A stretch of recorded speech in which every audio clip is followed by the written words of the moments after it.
اگر میں آپ کو کہوں کہ ابھی اسی لمحے جب آپ اسکرول کر رہے ہیں، ہنس رہے ہیں، مستقبل کے منصوبے بنا رہے ہیں، موت آپ کی طرف بڑھ رہی ہے، ڈرانے کے لیے نہیں، یاد دلانے کے لیے۔ ایک امیر آدمی نے پیسے سے اسے مات دینا چاہی، ایک طاقتور نوجوان نے اپنی صحت سے کوئی ایک سیکنڈ بھی اسے مؤخر نہ کر سکا۔ اصل سوال یہ نہیں کہ موت کب آئے گی، اصل سوال یہ ہے، کیا آپ تیار ہیں؟ آخر تک دیکھیں، یہ کہانی آپ کی زندگی بدل سکتی ہے۔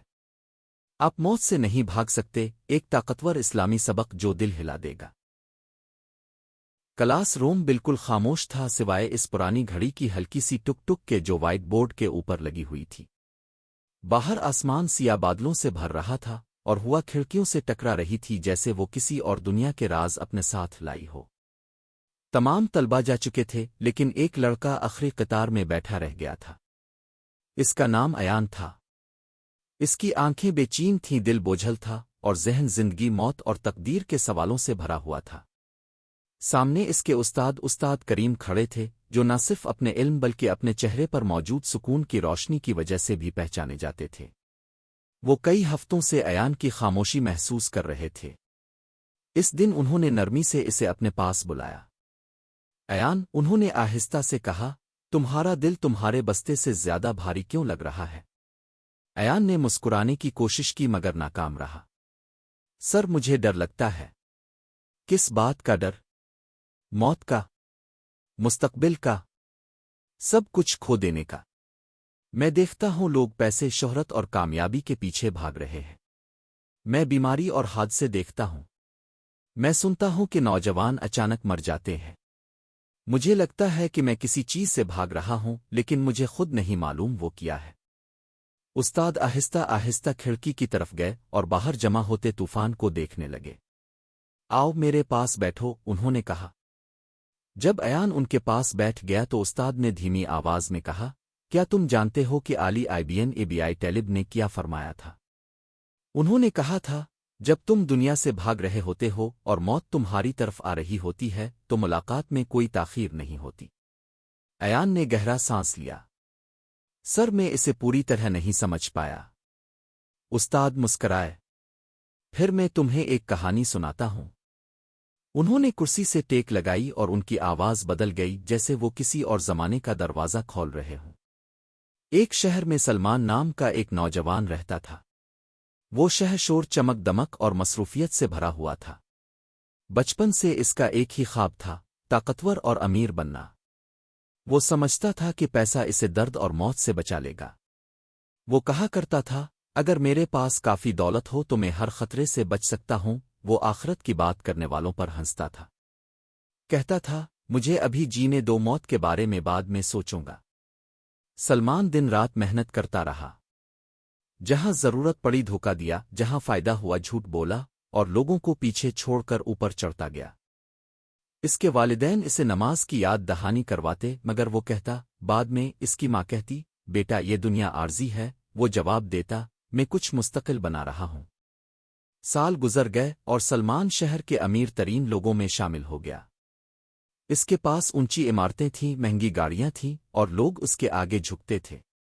لیکن رات کو جب سب روشنیاں بجھ جاتیں تو وہ ایک عجیب سا احساس محسوس کرتا۔ ایک خوف، ایک سرگوشی اس کے دل میں۔ ایک شام جب وہ میٹنگ سے واپس آ رہا تھا تو ایک ایمبولینس تیزی سے اس کے پاس سے گزری۔ اس کا دل تیزی سے دھڑکا۔ ایک لمحے کو اس نے خود کو اس کے اندر تصور کیا۔ اس نے سر جھٹکا۔ نہیں، میں نہیں۔ میں بہت محتاط ہوں۔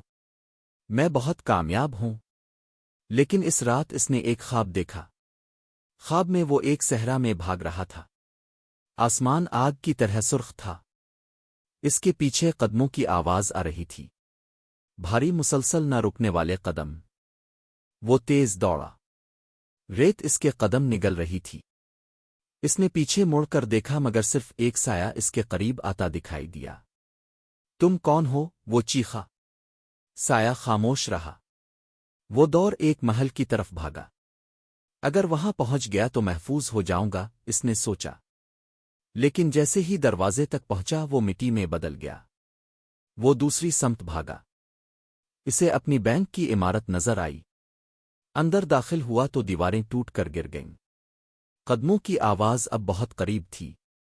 آخرکار ایک آواز گونجی، تم دنیا سے بھاگ سکتے ہو لیکن مجھ سے نہیں بھاگ سکتے۔ سلمان پسینے میں بھیگا ہوا جاگ اٹھا۔ دل اتنی تیزی سے دھڑک رہا تھا کہ جیسے پھٹ جائے گا۔ یہ صرف خواب تھا، اس نے خود سے کہا۔ مگر خوف ختم نہ ہوا۔ وہ جنازے دیکھنے لگا۔ ایک صحت مند نوجوان کھلاڑی اچانک مر گیا۔ ایک امیر تاجر کو دل کا دورہ پڑا۔ ایک بچہ بیماری سے چلا گیا۔ ہر بار وہی سرگوشی، تم بھاگ رہے ہو مگر کس طرف؟ ایک دن تعمیراتی سائٹ پر اس نے ایک بوڑھے مزدور کو دیکھا۔ اس کے کپڑے گرد آلود تھے، ہاتھ سخت تھے مگر چہرہ پرسکون تھا۔ سلمان نے پوچھا، تم اتنی محنت کے باوجود مسکراتے کیوں ہو؟ بوڑھے نے جواب دیا، کیونکہ میں جانتا ہوں میں یہاں کیوں ہوں اور کہاں جا رہا ہوں۔ کہاں؟ اللہ کی طرف۔ میرا ہر قدم مجھے اس کے قریب کر رہا ہے۔ سلمان بے چین ہو گیا۔ کیا تمہیں موت سے ڈر نہیں لگتا؟ بوڑھا مسکرایا۔ میں اپنے خالق سے ملاقات سے کیوں ڈروں؟ موت میرا دشمن نہیں، میرا پل ہے۔ یہ الفاظ سلمان کے دل میں تیر کی طرح لگے۔ اسی شام ڈاکٹر کا فون آیا۔ آپ کے ٹیسٹ میں سنگین بیماری ظاہر ہوئی ہے۔ فوری علاج کی ضرورت ہے۔ یہ تیزی سے بڑھ رہی ہے۔ میرے پاس کتنا وقت ہے؟ ہم نہیں کہہ سکتے۔ شاید چند مہینے، شاید اس سے کم۔ فون اس کے ہاتھ سے گر گیا۔ اس لمحے اسے احساس ہوا کہ اس کی ساری دولت ایک سانس بھی نہیں خرید سکتی اگر اللہ نہ چاہے۔ اسے وہ قول یاد آیا، جب موت آتی ہے تو ملاقات میں تاخیر نہیں ہوتی۔ اس نے توبہ کی، لوگوں سے معافی مانگی، قرض واپس کیے، نماز شروع کی، صدقہ دیا۔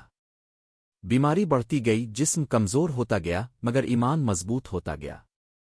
ایک شام سورج غروب ہو رہا تھا۔ سلمان بستر پر لیٹا تھا، ماں اس کا ہاتھ پکڑے ہوئے تھی۔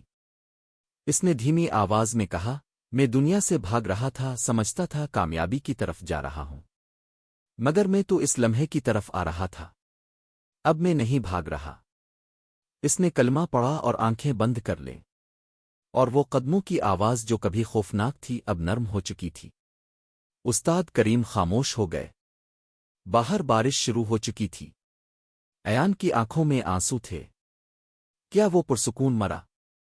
استاد نے سر ہلایا۔ ہاں، کیونکہ اس نے بھاگنا چھوڑ دیا تھا۔ انہوں نے کہا، بیٹا دنیا تمہیں دوڑنا سکھاتی ہے، پیسے کے پیچھے، شہرت کے پیچھے، لوگوں کی تعریف کے پیچھے، لیکن کوئی بھی موت سے آگے نہیں نکل سکتا۔ سوال یہ نہیں کہ ہم مرا نہیں، سوال یہ ہے کہ ہم کیسے مریں گے۔ ایان نے کہا، لیکن میں تو جوان ہوں۔ استاد بولے، بہت سے جوان بھی جاتے ہیں۔ عمر ضمانت نہیں، صحت ڈھال نہیں۔ تو میں کیا کروں؟ تیار ہو کر جیو، گھبراہٹ میں نہیں، مقصد کے ساتھ۔ نماز وقت پر پڑھو، سچ بول، دوسروں کی مدد کرو، روز معافی مانگو، دنیا میں رہتے ہوئے آخرت کے لیے بناؤ۔ اللہ کی طرف بھاگو، اس سے دور نہیں۔ گھنٹی بجی، بارش رک چکی تھی، ہوا تازہ تھی، اور اس شام ایک نوجوان دل نے دنیا سے بھاگنا چھوڑ دیا اور اپنے رب کی طرف چلنا شروع کر دیا۔ اگر اس کہانی نے آپ کے دل کو چھوا ہے تو اسے نظر انداز نہ کریں۔ یہ احساس اللہ کی طرف سے تحفہ ہے۔ اسے استعمال کریں۔ اس پیغام کو شیئر کریں۔